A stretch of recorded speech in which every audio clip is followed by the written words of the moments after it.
혹시 영화 이보다 더 좋을 순 없다를 기억하시나요? 주인공 멜빈은 심각한 결벽증을 가진 남자입니다. 보도블록의 틈을 밟지 않으려고 기괴하게 걷고 매일 가던 식당의 지정석에서만 밥을 먹죠. 자기만의 완벽하고 강박적인 규칙 속에 살던 이 까칠한 남자는 한 여자를 만나면서 평생 지켜온 그 단단한 벽을 하나씩 깨부수기 시작합니다. 그녀를 위해 보도블록의 금을 밟고 타인을 자기 세계로 들이죠. 문득 그 영화를 보다가 그런 생각이 들었습니다. 사랑을 시작할 때 우리는 과연 무엇을 버려야 할까? 오늘은 그 마흔의 포기에 대한 이야기입니다.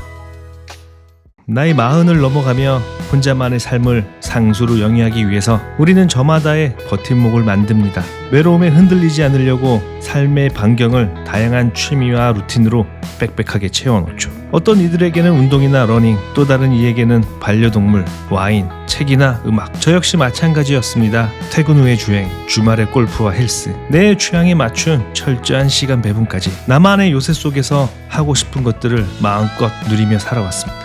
하지만 연애를 시작한다는 건 역설적으로 이 견고했던 나만의 시간들을 줄여야 한다는 뜻입니다.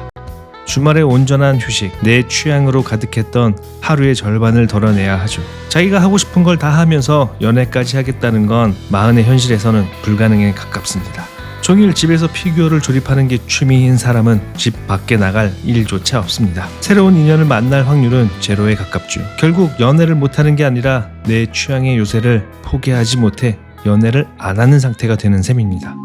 누군가를 사랑하려면 우선 이 내 완벽한 일상의 균형을 무너뜨리는 용기가 필요합니다. 또 하나 버려야 할 것은 어릴 적 꿈꾸던 이상형의 프레임입니다. 20대 시절의 연애는 외모나 몸매 같은 것들이 언제나 최우선이었습니다. 하지만 40대의 연애는 다릅니다. 나이가 들수록 그 사람의 성격, 삶을 바라보는 성향, 그리고 무엇보다 나라는 사람과 대화의 궤적이 잘 맞는지 본능적으로 더 보게 됩니다. 화려한 로고보다 오래 입을 좋은 소재를 고르는 것처럼요. 문제는 여기서 옵니다. 보는 눈은 더 깊어졌는데 우리가 설 수 있는 무대는 터무니없이 좁아졌다는 사실입니다. 20대 때 오를 수 있는 무대가 10개였다면 40을 넘긴 지금은 몇 개 남지 않았으니까요. 선택의 폭은 좁아졌는데 나만의 취향과 생각의 고집은 수백 배 더 강해졌으니 말이에요. 눈 맞추기가 당연히 어려울 수밖에 없어요. 50대가 되어보지 않았지만 아마 50대에는 훨씬 더 적은 사람들과 훨씬 더 딱딱하게 굳어진 생각들로 연애가 훨씬 더 어려워질 겁니다.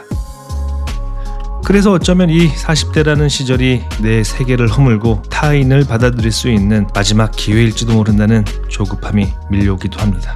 영화 속 결벽증 남자 멜빈은 이런 명대사를 남깁니다. 당신은 내가 더 좋은 남자가 되고 싶게 만들어요. 평생 나 혼자 잘 살기 위해 단단하게 구축해놓은 취미와 생각들의 방어벽, 그걸 기꺼이 허물고 조수석을 비워두고 싶게 만드는 사람을 만난다는 건 마흔의 인생에서, 아니 우리의 인생에서 기적 같은 일일지도 모릅니다. 잘 짜인 상수의 삶에 기분 좋은 변수가 되어줄 누군가를 위해 오늘 밤 나는 내 오랜 고집을 조금 버려보기로 합니다.